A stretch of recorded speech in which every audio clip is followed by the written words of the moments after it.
From Krypton Radio and the creators of the Hangin' With web show, it's the legend of the traveling Tardis. Look inside and behind the scenes at some of the most enduring and beloved science fiction worlds. Step inside the doors to a world that is bigger, brighter, and beyond imagination. And now, join your host, Christian Basil, as you become a part of the legend of the traveling Tardis. Hello there, fellow Whovians. This is Christian Basil, and I want to welcome you to the Legend of the Traveling TARDIS radio show. If you're listening to us on iTunes, iTunes, Spreaker, or Krypton Radio, I want to welcome you all, and especially for those who are returning for the third episode, as we begin to review the second episode, which is kind of confusing in its own terms, of Doctor Who, with the lovely Jodie Whittaker, which is the Ghost Monument. But I don't want to do this alone because I don't want to spend a whole hour just me ranting and raving. I got my friends out here. First off, returning Miss Jessica Womack of, I'm going to get this wrong, aren't I? It's Song Swan Cosplay. Is that correct? Correct. Yes. Okay, cool. I have the lovely actress Miss Stacey Corbett. Yes. Awesome there. And now joining us for this week and this episode is... I hope she's on. No, I didn't say my own name. What's that? Go ahead. Listen, Beyonce, I'm not going to say your name. You can say your own name on Melanie Dean. Melanie Dean. Tell us a little bit about yourself to the audience, Melanie. What you got? I'd like to say that I'm an artist, or at least I try to be one. Usually you can see me around the comic convention scene in Artist Alley, mostly in South Florida, or just actually Southeast U.S., mostly Florida, and sometimes in San Diego. And I guess that's about it. World traveler, you got your own TARDIS that you're going flying around there just selling merchandise. Look at you go, girl.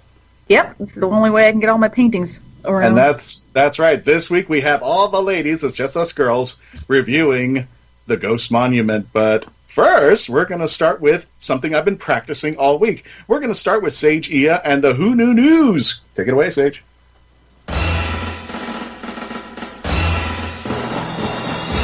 That was pretty good.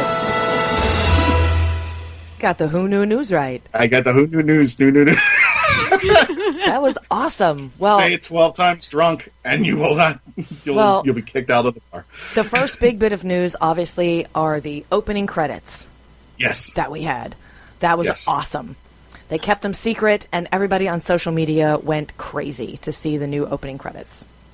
Girls, what do you think about the opening credits and that opening scene? And I'm going to give somebody's take who just said it looks like and I was like sitting there going like, you know what, it does kind of. But Melanie, started off. What do you think about that opening scene, the opening intro? Very, very different in that it was just everybody else that I've talked to just says blobby. It's very inky. It's very like almost I'm going to say a wrong Rorschach test.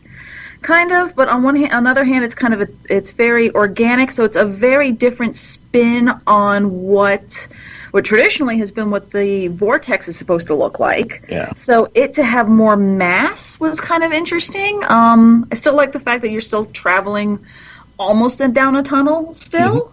Mm-hmm. But yeah, it was just a very different kind of take because there was more mass to it than anything else we've ever seen.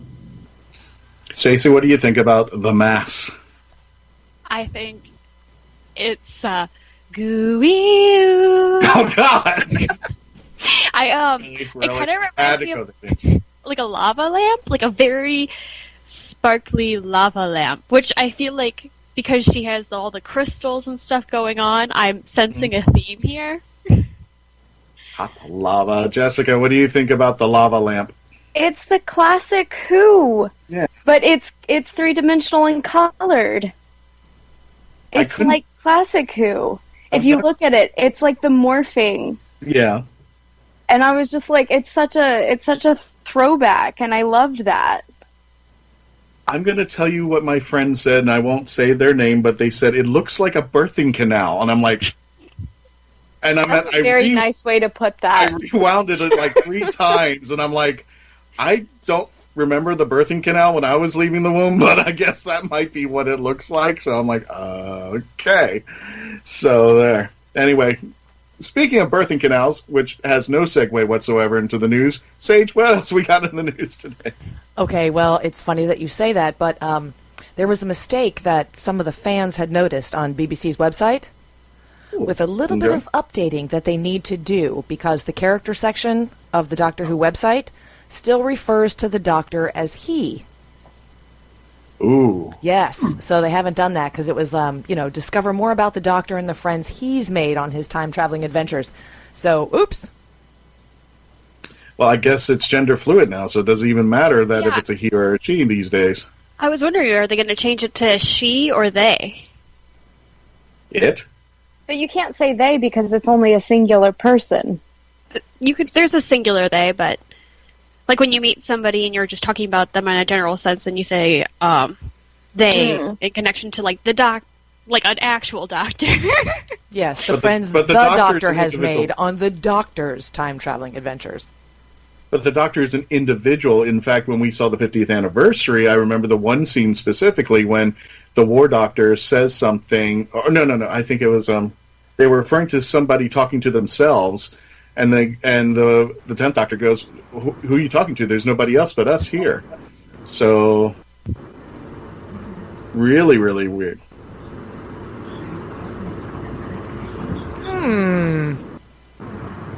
Yeah, I don't know. That's a quagmire. It's a conundrum. It's a conundrum? Yes. Well, what is it that pronouns are hard? Yeah. Oh, gosh. I mess those up all the time. Well, what is not a conundrum, and speaking of men, is Salad Man. Seems to have been an instant hit. Yes. We've given him a name. We've domesticated him. He's Salad Man. So that is the end of my news, and we will end it on Salad Man. And we will go from there. Might not possess any superpowers, but there's a kebab out there that will not be forgotten. I posted this on the traveling TARDIS. There is a video that somebody made of Salad Man, a music video of Salad Man. So if you get a chance, go check it out. But Salad Man has his own music video, and I think it is kind of at this moment the most surreal scene in Series 11 that I can think of a man just who kind of has lost his marbles, is throwing produce at a figure with teeth all over him. So I have no idea what the hell that's all about there. I'm going to segue just a little bit off the news because I want to give a personal congratulations to a couple who invited me this past October 13th. I remember the day because they had a big hoopla about it. I want to congratulate Richard and Carrie Ann Smith. They got married this past weekend, and the reason why I'm mentioning it is they had a Doctor Who wedding.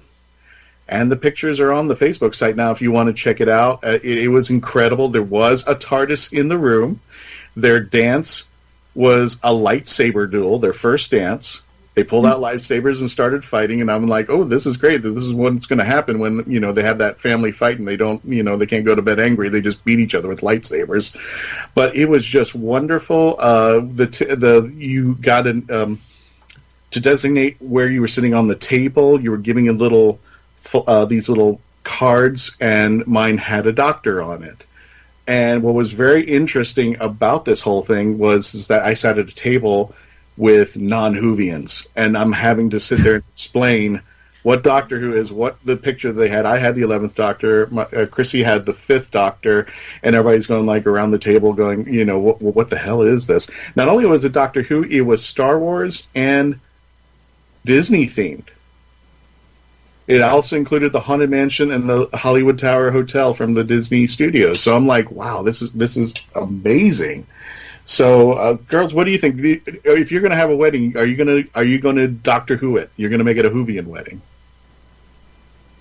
I mean, I can speak right now since I'm getting married next year. But Doctor Who will definitely be making appearances within my wedding, especially since I'm dating a 10th Doctor cosplayer. So it's kind of necessary. Michael was, Richard had not only dressed up kind of like David Tennant, and he had a Sonic in hand, but he had the Converse on too. Oh, yeah. Oh, nicely done. Yep. You gotta have the Converse. Yeah, I think it sounds super fun. I'm really happy for them. I haven't seen them in a while, but I'm friends with Richard, so I'm excited that his wedding went really well. It went really well. As we're recording this, I think they're still out on their honeymoon. I'm wondering what they're doing out there. But I'm hoping they're having a great time there. Melanie, would you consider a wedding Doctor Who-ish? Would you throw in some... Because they actually had a full-scale TARDIS. People, they actually, when they were introducing them as the married couple, they came out of the TARDIS. Okay, That's that awesome. is absolutely brilliant for them just to kind of be able to walk right out, and that's their way of, coming out as a couple, going, yep, here we are, coming out of with the TARDIS doors just kind of opening. Personally, I would love to do it. However, I mean, it really depends on the couple if they want to kind of have a theme wedding. It's great that they both saw eye to eye and knew exactly what they wanted. For me, I think I got married eons ago. The most thematically we did play different, we had background music, and that's when we kind of just had different things from either, funny enough, Haunted Mansion made a play in there. I did have a Doctor Who theme in there, so it was a little bit of that in there, but the full theme personally, I would have wanted to do more. My hubby, not so much, but that's, starting off with a compromise. But that's fantastic that the two of them knew exactly what they wanted and they went for it. It would be kind of awesome if your officiate could be Dalek and marry. I want a K9 ring bearer. All right, I just want K9 to bring down the rings. I think if I could do it again, I would have Davros as the officiant, just shouting at people, telling me. No, it's got to be a Dalek.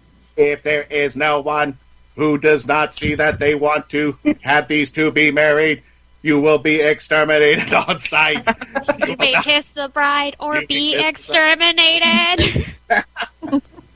Exactly. See, that's the kind of wedding that should have taken place. But I mean, it was beautiful. It was awesome. It was at the Bohemian Hotel over in Celebration, which has a gorgeous view. If anybody's been down in downtown Celebration and been in that hotel, it is just gorgeous, and it was beautiful. And the ceremony couldn't have been better. And I actually gave a little poke because I couldn't hear what was going on most of the time. I was sitting in the back, and while they were taking pictures, I walked up to Carrie and I said, "He did say yes, didn't he?" So, just wanted to make sure everything was okay there.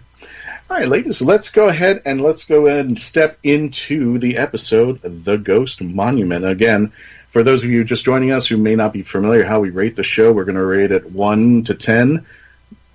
Traveling TARDISes, 1 being not so great, fear her, 10 being the ultimate, your favorite Doctor Who episode, brilliant episode. The lowest, person who gives the lowest score will be able to go first. Since Melanie, you are our guest today, our new guest, how would you rate the episode, The Ghost Monument? Well, I would rate it maybe at a 6. And I can explain why if I'm the lowest one. Okay, you got it there. Jessica, how would you rate The Ghost Monument? I would give it a solid 5. It wasn't fabulous, but it wasn't bad. Okay. Stacy, what would you give The Ghost Monument? I will also be giving it a 6, but I'm happy I'm not the only person doing that. Good. I don't feel so bad giving it a 7. So I was like, oh, damn, I'm going to be the lowest score this week there. So, Melanie, take it away. Some good and some bad things about what you thought about the Ghost Monument. Well, I tend to have, when I'm ranking a show or a standalone episode, I have a tendency of, instead of giving it a standalone rank, I tend to go which one so far I've liked, before. So, like, the premiere, I like that much more than this one. That being said, why I'm giving it a 6... towards the beginning, I am not a fan of too much CG, and the interior of the ship started making me a little motion sicky. Meaning the one where when the Doctor the doctor was in there with, I think she was with Yaz, and who else was she? Was she with she was just with Yaz. But the interior of the ship really kind of felt CG wise, and there was certain angles that I think they were trying to emulate that there's turbulence on it, and what's going on. They're about to crash land, all that fun stuff. It was pretty bad. It was moving. It was as if the camera, whoever was in editing was trying to do work that the camera should have done. So it's like watching the Blair Witch Project all over again in the theaters. Oh, this was just absolutely terrible. I mean, for me, and I used to edit a while ago, so again, I'm looking at it and not liking what I saw, so that kind of just put a bad taste in my mouth in the beginning. Melanie, hold that thought for just a second. Folks, we're going to go to a commercial break. When we return, we're going to be talking more about The Ghost Monument, Doctor Who episode number 2. But first, we got to pay some bills. We all have one shot at life. Rambling Across America by Tommy Ray is an adventure about chasing dreams.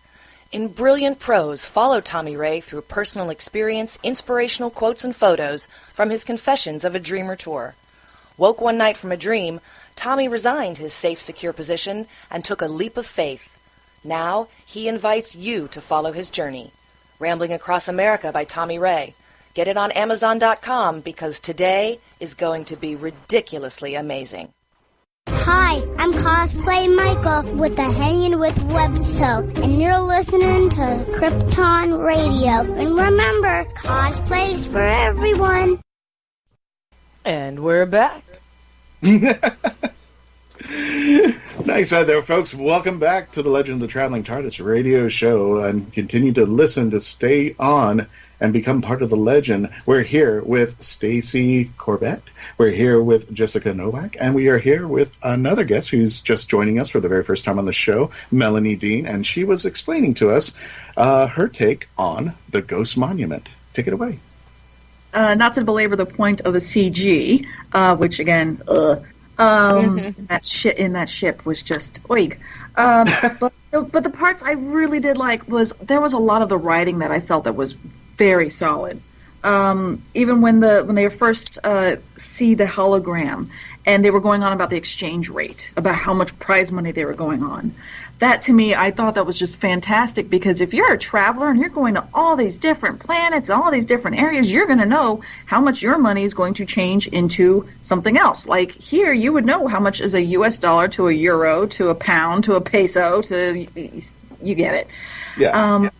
So I thought that was really a good point of the writing was really good. When Ryan ran out with the gun and was like, "Where's the reload?" Thinking like, "Oh, I could do this. This is like Call of Duty." Run back in there. So yeah, I had the really good points. Those little bits that I felt a little bit more lagging, but solid 6. Not a bad thing. I liked the episode. I just am hopeful that there might be some more better ones on our purview. Okay. Stacy and Jessica, you either one of you can take this away, but I also noticed, I made a note here that Venetian Aikido was taught by Xena. With the little neck pinch thing that they had, whatever that was. I was like, isn't that a Xena thing? So, I think 3 also did something along that lines. Did he? Yeah. Okay, I need to check back. I don't remember that. I just remember it just being Kung Fu, but hey. I thought 3 had done the Venetian Aikido as well, but I could be wrong. No, 3 did. 3 brought up. He originated the Venetian Aikido, but the little neck pinch. Mm-hmm. I was like, I don't remember that ever being used at all. And I said the only time I've ever seen that is from Xena Warrior Princess. I'm like, wow, that's part of the deal. But like I said, maybe he did use it, and I just don't remember it. It's been a while since I saw the third Doctor series there. So, Jessica, what do you think? Why did you rate it this way? What were the pros and cons of the Ghost Monument?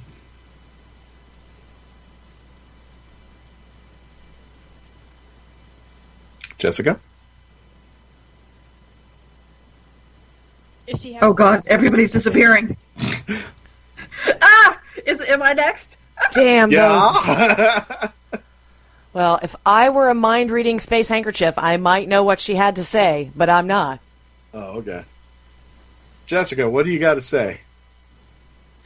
I have got Sorry, I lost connection too. About the episode, I mean, it was solid. There was nothing like that stood out that was absolutely horrible about it, but it didn't stand out as like my favorite episode or something that I could go back and watch multiple times, which is why I gave it like a good solid 5. I mean, there were definitely things I enjoyed from it. I did love that we brought back the same race as the previous one, so I was wondering if this is going to be kind of like a through line. I know they said there wasn't going to be one, but for us to have the same race in 2 episodes consecutively, I thought that was interesting, to have them kind of pop up. Yeah, but like I loved the little quips. I loved the fact that they didn't forget Ryan's disability, that they are still bringing that up, but subtly, not throwing it in your face, but it's just kind of, part of it. Yeah, obviously Jodie's fabulous. They have great chemistry, and I think, as you were saying last week, they all have something to do. It's not just, you guys stand back, let me be the doctor and do everything. Right. She's definitely delegating, which I'm really enjoying to watch. Because it's not just, I don't know what to do, I'm a pretty face, like, let me just stand over here and watch, the doctor do the work, which kind of happens, or be the sass, which, I mean, bless, Amy was wonderful, but she didn't do that much. I love Amy, but she didn't. So it's really great to see like the friends actually engaging and really involving themselves with the work. I thought it was interesting that there was a bit of a throwback towards. It reminded me of Nine's episode with the game shows. Because this definitely was like a mix between like Survivor and like Naked and Afraid or something like that, where they did have to, it was like a game show. No, I get you. Because they're like, it's about survival, and right. But you kill off the other things. So it definitely reminded me of like Bad Wolf and everything with Nine, where they actually had the game show and there were people trying to win, but people die along the way. So I really liked the writing. But it wasn't a huge standout episode. Loved that we got the TARDIS. Thank goodness. I was worried about that. I was like, everybody was telling me, they didn't say when the TARDIS was coming back. And I said, they got to bring it back because everybody will want to see what's going on. They got to get the merchandising going out there. They got to reveal the new interior Barbie Dreamhouse TARDIS out there for everybody to see. So, I mean, I didn't think it was going to take too long, and I'm glad they did get it back on this episode. The one thing I was a little sad about was the doctor losing hope so fast. Especially because she doesn't know the companions that well. Yeah. Like, with all the doctors, a lot of times they put on a good face until they really get to know their companions. And they always lie. They've always been like, no, it'll be fine, I'll figure out a way. Or even if they're not, they're honest with them, but they soften the blow. And I almost didn't like the fact that it was the companions trying to pep her spirits up, pep the doctor's spirits, because I just didn't feel like that was in character for the doctor to lose hope that fast. And that kind of was the only time I was just like, that doesn't feel right. I completely agree. I thought the same thing, watching her just be completely shaken to the core about it and thinking, that's very undoctor-like. Yeah, and that's the first I've seen of Jodie where something didn't feel like the doctor. But maybe that is something we're going to see of, this doctor, because, Matt's was the one that lies, Capaldi's was the grumpy one, David was the one that was brooding half the time, so, maybe that is this one of there is, it's easier for this doctor to lose that hope, and that's the point of the companions this time. I don't know. We'll see. Well, that might be a case. I was hearkening back to the time where the Doctor, Riversong, and Amy goes blind because she has a weeping angel in her eye from the Weeping Angels. I think it was what was it? The Crash of the Byzantium. I don't know. Yeah, but I'm trying to remember the episode. Yeah, Flesh and Stone. Well, we know Flesh and Stone. Thank you very much. But what happened is Riversong was sugarcoating it, And the Doctor was just blunt. No, she's dying. Let's not tell her. But he was still doing something about it. Even though he just blatantly said, you're gonna die. Yeah, I was kind of taken aback, like, well, this is it. I was like, she would at least Doctor-ish, would have made an attempt to say, come on, let's look around. Let's look for a tunnel. Let's if we're gonna die anyway, let's go at least let's make the attempt. And then I guess they wanted to make the TARDIS more of an emotional symbolism, I guess for a better term, when it appeared, because it was supposed to be all hope is gone, all hope is lost, and the Doctor has finally given up, and then boom, finally the TARDIS shows up and said, okay, this is the saving grace. But I think they could have written it or directed it in a way that the Doctor could still say, I am not giving up, I am not giving up, I'm not giving up, and then, and even if there was a shot of, like, her face away from them, like, of the loss of hope, but not just blatantly, sorry, that's it, we're dead, Especially since throughout this episode, she was very vocal in her optimism whenever they had any type of hurdle they needed to go over. Whether it was, telling them to dig and try to, and blow up, with the acetylene in the air, or when they were trapped in the room and they couldn't get out from the robots. She was always very optimistic and very vocal, and even expressive in the body language of how optimistic, well, no, we can do this. I can figure it out. We got it. And then just so quickly she became very vocal, and again in the body language becoming so down of, okay, well, now it was like all hope was lost. It just flipped, and it just didn't feel right. So it just didn't feel organic at all. And so at least, the Doctor should have put some effort into it. And because even if you're being blunt and honest and being like, sorry, like, I don't know what I'm going to do, but, like, there's always the formulating of plans. Right. There's always, like, let's figure something out. Do you guys have anything? Not, well, we're gonna die. That's it. And that's what it kind of came across as. So what did you think about our space racers? I think their names are Epso and Angstrom? Yes. What did you think about their space racers? Stacey, are you back? Yeah. Cool beans. Go ahead, take it away. What do you think about our space racers? Okay. I thought that they were kind of underdeveloped, honestly. Like, I mean, I liked them in concept, but I was a bit confused about why. I just was confused about the choices that they made. I thought these people pretty much all looked human, even though they were supposed to not be human beings. And I thought they all looked like a human you would find on the streets of London. The one guy had gauges, their haircuts were fairly modern. I felt like they seemed pretty much now, and I thought they weren't necessarily developed enough. I'd have to compare it to Time Heist from Series 8. Yeah, that is a good analogy. Where, like, Sai, I thought was such a crisp character that I can imagine what happened in his life before the Doctor came in and what happens afterwards. And with these characters, I'm kind of just, I don't know if even the things that they said while talking to the Doctor are true, let alone pretty much anything about them. You think, Jessica, you think more of a backstory to these two characters? Because I did feel this way. I think there should have been more of a stake, and we were getting it, but I think there should have been more between those two, because I think it would have been more of an impact when the climax came in, when the two of them are walking into the tent together.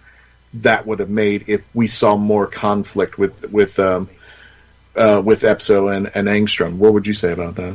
Yeah, I mean, I would agree with that, because it did feel because we got that one opportunity where Jazz was asking, like, hey, tell me about this, and it was like, wait, I don't know you. And I was like, you had an open door to give us something.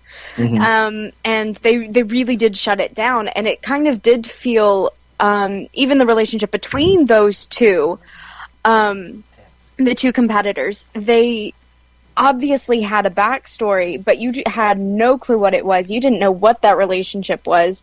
Like, and it just, Yeah, there could have been more, and it was really sad that they didn't develop them more. And I think definitely Time Heist was a perfect analogy. It was very similar in the character development, or lack thereof, I guess. But yeah, it was sad. Gotcha. Melanie, what's your take on that? And our characters? They really... I agree with both of the ladies here. It's just I don't think that they fleshed out the characters well enough, at least for a lot of times I forget their actual. I'm not good with names, honestly. So the guy, Epso, that was okay, and then she was Engstrom. Yes. Okay. Yeah. Engstrom, at least when she was steering the ship.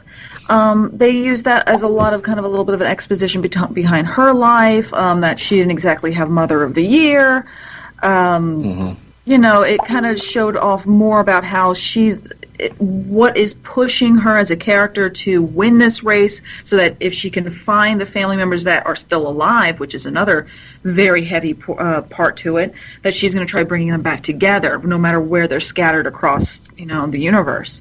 But with him, they just... He's taking a nap.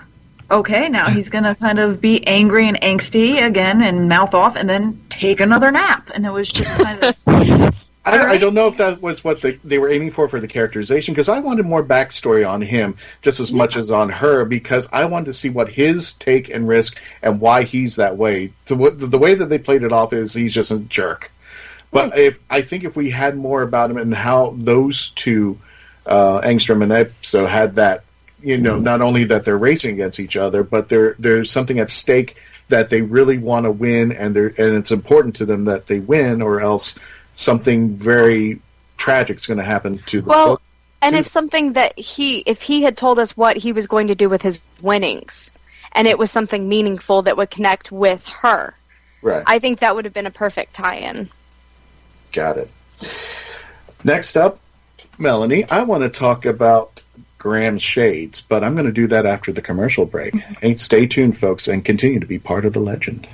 Channeling the Mothership is an exciting journey into the higher mysteries. Certified psychic medium and clairvoyant Jerry McDaniel's readings, writings, and messages have been received by thousands of people in more than 45 countries. These messages have been obtained by channeling his higher self. How does he do it? Is it a blessing or a curse? And what lay beyond the reach of your five senses? These mysteries and so much more are examined in this explosive book, Channeling the Mothership. Explore the mysteries of the spiritual and the metaphysical. Channeling the Mothership by author Jerry McDaniel. Available on Amazon.com today. Greetings, true believers. This is absolutely, positively not Stan Lee, reminding you that you are listening to Krypton Radio. Krypton? That's the other guys. It's sci-fi for your Wi-Fi. Excelsior! Sometimes finding an anchor is the only way to survive. Chris Fenner's Dark Road series is on Amazon now.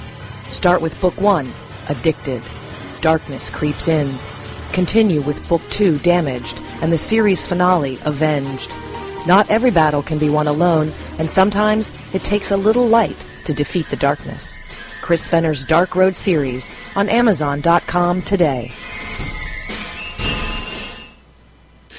And welcome back, Whovians, to the Legend of the Traveling Tardis radio show. Continue to listen to become part of the legend. We're getting back to our review of The Ghost Monument, the second Doctor Who episode with Jodie Whittaker and team. And Melanie, I want to talk more about those sunglasses, because what I want to discuss is that, I really thought that she was going to pull out those sonic sunglasses and go, here, I don't use these anymore. I got a sonic screwdriver now.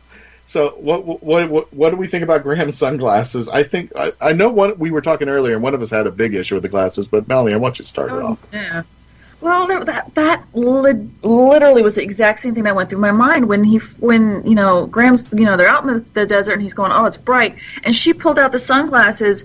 The first thought I thought was, it's going to be 12's. It's going to be 12's glasses, and then she could even just say, oh, there's a pair I had. You could. There was a lot of opportunity for some jokes in there.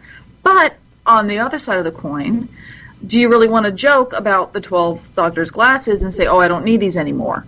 So do you want to open that to harken back to it already so quickly after that you're trying to establish a new character?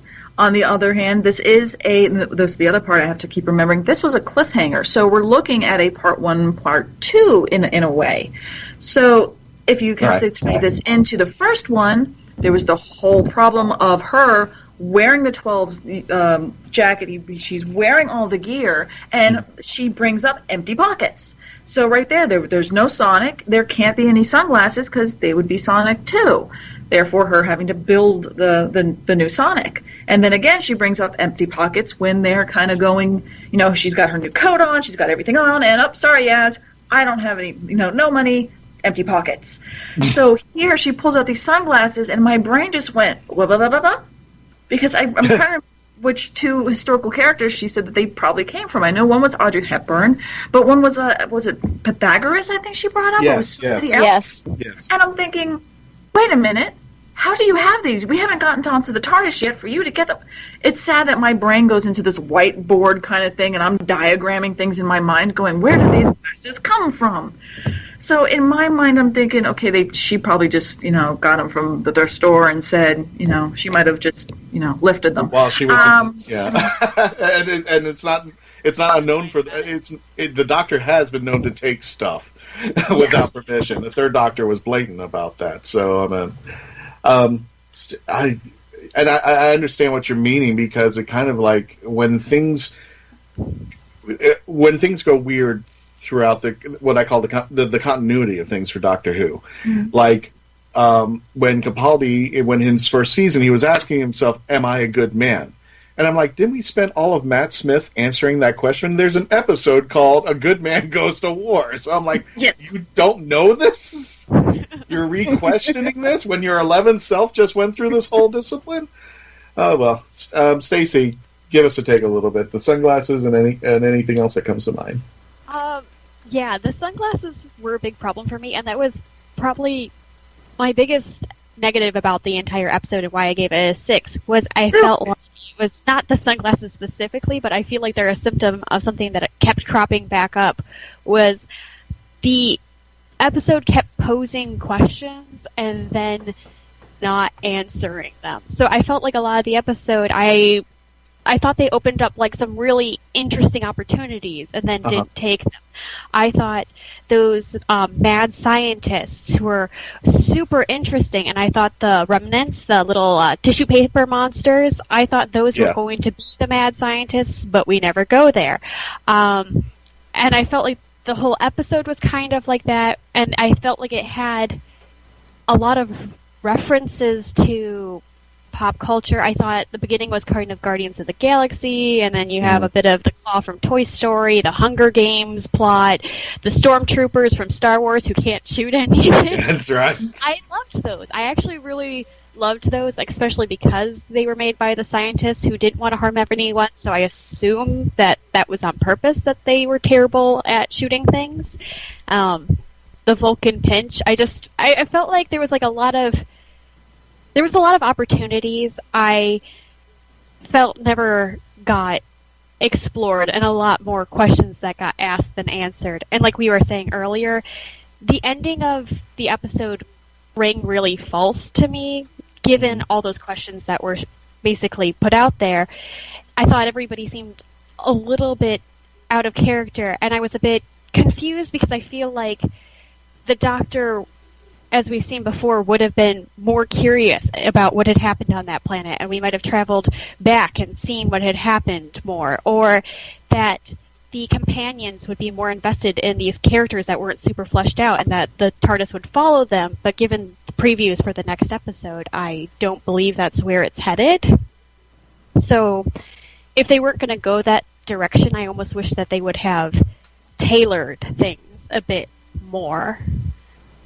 No, I get it. You think it was more of fluffiness and kind of pop culture references than story, and the story got kind of diluted in all this. We were trying to make more funnies than we were trying to make more story.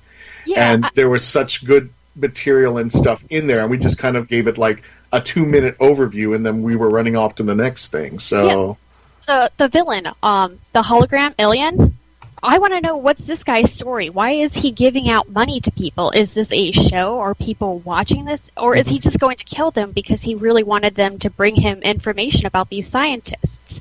I think that would have been a much more interesting avenue to explore. So you think she would have grabbed the TARDIS and went back in time to go, okay, I need to fix this. Well, I can't just leave it the way it is. I need to go, what happened here? She says it's about sorting out fair play, and you have these aliens that are in the first episode and the second episode, and it just seems like there's a lot of unanswered questions, and there seems to be a game that's not very fair, and it doesn't seem like it's really a game. It seems like it's a front for something else, and so I'm surprised we didn't see more on that. So, Jessica, do you think this is like the Cannonball Run? It's a Mad, Mad, Mad World or a Rat Race type deal? I kind of agree that it seems like there's something else undertone. There's something else at play, and it didn't. I absolutely agree. It didn't feel right because I feel like the Doctor would have found this council or whatever who sent these people here to go yell at them, if anything.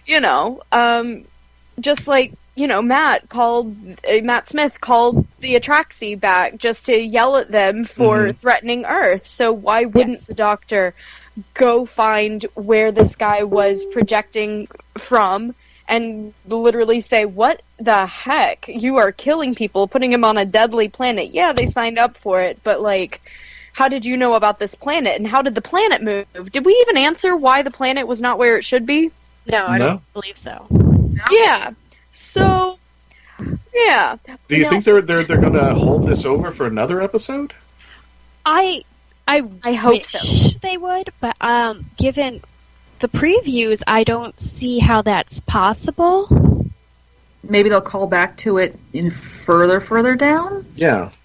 Which I'd be okay with that, because I felt like a lot of the past few seasons of Moffat being the showrunner, it was a lot of build up, resolved in 5 seconds with a lot of untied ends, and nothing ever came of it, and that was so frustrating with me. So I was hoping to kind of move away from that with the new showrunner. So I'm really hoping that they tie off some of these, some of them, one of the greatest episodes, I think, is Midnight, where you don't get an answer. And that's fine, but there was still a bow at the end without the answer. But this one seemed like it was leading up to something that wasn't there. So yes. I really hope that they give us something. You had enough information to compile the story, but you didn't need to know, what was the creature, why was it absorbed, why was it manipulating the two people inside the TARDIS. Right. I don't want to know the answers for that one. Yeah, but this one definitely, we don't know why that planet's moved. And actually, I think that's the thing that bothers me the most, is the planet not being in the right spot. Because planets don't just move. So... And anytime they have Doctor Who, they've done it. They have done it, but there's always a bigger reason. It's either been the Daleks, or something's out of line, or they've gone missing. And why have they gone missing? And so maybe this is just a breadcrumb, and I hope it's a breadcrumb. I'm hoping it's a breadcrumb as well. Good. So, ladies, what do you think about the companions now? Let's start it off with Melanie. What do you think about Graham, Brian, and Yaz, all three of them in this particular episode, how they were interacting with Jodie's doctor and what was going on? I like that you're starting to see them each kind of come into their own in the fact, or how they deal with being on an alien planet. I did like how even the doctor was just like, that's your first alien planet. This, trying to, again, be ever the optimist. One part in this that I really liked was the aside with Graham and Ryan talking a little bit more about Grace. That's something that, neither one of them, that just happened for them. So it's not something where they just move on, where he lost his nan and here Graham lost his wife. I liked how they at least acknowledge that that's still something that for them it's grieving. It's a process, and it's going to keep going on. And I hope that they keep touching on that as we go along, just to really cement the humanity between of these characters. I really like how they're interacting with the Doctor. I think that they're becoming really great companions for her, and I just think we're really so new to the show right now that I don't know what each person's dynamic will be to complement the Doctor yet. Here, it's still in she has to get them off the planet, and that was like the biggest thing going on here. Right. That was the momentum of the story. It really didn't showcase much characterization between each person and the Doctor, again, from my opinion. But again, I'm hoping we see more of that, and perhaps when you later on see, a little bit of Yaz's family a little bit more, so I've heard, will happen later on as we get more into, once they get back to Earth, I think. I think, and this is something I love about the new series, and especially when they're looking into things, especially like the ponds, where the Doctor could really, we see the progression of how the Doctor affects things. In the classic series, they would come on, they would learn something, and then they would leave and run their own lives. But now we get to see things like School Reunion, how Sarah Jane got through it. We saw in the Sarah Jane Adventures, Death of the Doctor, how Jo Grant, lived her life, but she was still yearning, just like Sarah Jane, for the Doctor, for that life. But she was still living her own life. I love to see how these people are affected, and not only that, but I love the relationship between Ryan and Graham, because there's something at stake for both of them, and they were thrown in a scenario that they have to deal with now, while this thing is still going on between them, while Grace is still an element of their lives, and they have to deal with this. And I think now, when we first met Ryan and Graham, we saw that Graham really wanted Ryan to call him his grandpa, or to give him, another kind of a name that was familial. But the only connection really that Ryan and Graham had was Grace. Well, now that connection's gone. So here in the second episode, we've now learned, well, the Doctor's going to become that connector to them in a way. So I'd like to see how that ends up kind of fleshing out as the show goes on. Jessica, what do you think more about the companions now in the second episode? Well, I'm excited because you are starting to see the growth that I was looking forward to, especially with Graham, because he is already looking back, as you were saying, to Grace and saying, like, well, this is what she would say. So, I'd like to live my life, like that, and not as much in fear, because really, fear and timidness was really a lot of his personality and his character. So we're already seeing growth somewhat there, which I don't want it to be immediate. I don't want it to, flip a switch and like, I am brave and just like Grace was, but it's good. I'm really excited for them. I do like the development between Ryan and Graham as well. I'm not sure if I agree that the Doctor will be the common ground. I feel like their experiences will. It's through the Doctor, but it's almost like it's terrible to say this, but trauma is such a relatable thing when two people go through a traumatic or amazing but being transported to space is kind of traumatic. All right, let's just throw that one out there. Especially being in space. Literally, they were floating around in space and they were going to die. Yeah, going to die is traumatic. But see, we start seeing things between the two of them, and this is what I was kind of leaning on, because I think this is where the story is going to go and how these two affect each other. One of the things that I loved about watching these two were working on that engine and trying to get that thing moving, and the Doctor. And unfortunately, I hate to say this, even though I think Graham says otherwise, it is kind of the Doctor's fault. So her presence being there is a reminder that Grace is not there because the Doctor was an influence of that. And not directly, but it just happened to be that way. Grace made her choice.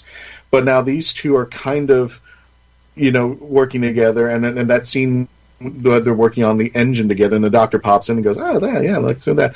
Do you see that relationship coming together? Do you think there's going to be more challenges between the two? I think that they are coming together somewhat. The first time I watched it, at the end, when Graham was being the hopeful one of the group, I was a bit confused by it. I thought maybe it was out of character, but upon further rewatches, I think he did it for Ryan. And I think he was trying to channel Grace. And he had talked about thinking, what would Grace do? And I think, at first, I don't think he did that for the Doctor. I think he did it for Ryan. I think he had hope for Ryan. And I would also like to say, as for, Yaz's place, I think that we saw a little bit of interesting things at the beginning of the episode of her being able to manually move the levers the way the Doctor had told her to. And I think she's very, technically inclined. So I think she bonds well with the Doctor in that way. And I was also very glad to see Ryan, who my favorite scene was, as we were talking about earlier, him running out with the gun, because I feel like that's what you do when you are I don't know what to do, and I know I can't do that. So I'm gonna. But he seemed like he was going out all on Halo. I mean, he was just, this is what you do here. I'm like, it was a Hail Mary. He knew he doesn't possess the fine motor skills of the Doctor to, send out pulses. And I think between that situation, which was probably terrifying for Graham, who we don't get to see, but who's down in the underground, being my grandson, who won't let me call him my grandson, just ran out there and almost died. And then he has the conversation with him where he's just I'm not, I know you don't think of me as being your grandfather. And so I think at the end he's trying to give Ryan what he needs so that Ryan doesn't do something impulsive, because I think Ryan, his natural instinct is to do things that are impulsive in hopes that they'll help, which kind of reminds me of the former Doctors. I feel like that's something that they would do, be like, I don't know what to do. I'll just plug this socket into this thing and hope it works. But I think that the team is kind of coming together because they all have their own strengths, and I did think that was the strongest part of the episode. Well, I also think Ryan is almost a symbol of the millennial generation with his connection to, because like you said, the favorite scene of him running out, but before he said that, he was like, I've been training for this, Call of Duty, and in the first episode, it was him vlogging on YouTube and everything, so I think he's almost, from a symbol standpoint, he stands for the good and the bad of this generation's connection to social media and computers and the gaming and everything like that. So it's almost like, yes, there are good things of he's able to locate things via social media in the first episode, but you also see the negatives of a false sense of a little bit delusions of grandeur of, I did it on Call of Duty, so I can do it in real life. And it's that, if you spend all of your time on video games, that does not mean you can do things in real life that are comparable to that. So I saw it a bit as a satire moment, because that's almost what he has stood for the past two episodes of, the social media, being able to find, information on social media and vlogging, and now it's Call of Duty. So he's very much a millennial character, and I think they're using him as seeing the good and bad within that, and I thought that was interesting. Life is more than just A, B, left, right, up, down, up, down. Yeah. And there is no cheat codes or anything of that nature. Or reloads. Since we started running, he was yelling. Exactly. Whoops, they get back up. Alrighty, ladies, where's the reload? Exactly. Ladies, we've got just a few minutes left, and I want to give you each a minute on this, but Melanie, let's start with you. I want your take on the TARDIS in 1 minute. I like it. I think it harkens back a little bit to the organic look for at least New Who, with the coral except this time around we're seeing a lot more crystalline. So I like that it's very organic looking, and it's not necessarily the round things, but the little octagonal more a little bit. So wonder where that TARDIS came from, the little crystal TARDIS. But other than that, I like it. But there's a good harkening back. The 4 had the main TARDIS, but for a while you had that other TARDIS, the other part of the TARDIS, and it was like that was all like wooden, or I wouldn't say organic, but it was more of a wooden feel. And it's like it's totally different from what you were having there. Jessica, what do you think about the new TARDIS? I don't know yet. I don't dislike it, but I don't know if I love it. It did give me some 8 feels, actually. Not in appearance, but feels. I don't know if it's the coloring or what, but it also, the center console kind of it reminded me a lot of 10s with that rugged, grungy kind of look to it.